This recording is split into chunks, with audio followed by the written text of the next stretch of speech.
Saat pelarangan mudik Lebaran 2021, sejumlah pergerakan masyarakat banyak dibatasi. Akhirnya, masyarakat yang tidak mudik pun ikut kerepotan saat beraktivitas. Seperti aksi pemotor satu ini. Video yang diunggah @info Tangerang ID memperlihatkan seorang pemotor.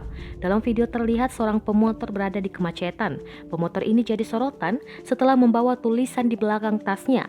Tulisan tersebut berbunyi, "Mau main bola, bukan mudik sumpah dah." Tulisan ini pun langsung membuat ngakak perekam. Ini terdengar jelas dari suara rekaman tersebut. Nampaknya pemotor tersebut ketakutan saat melewati penyekatan.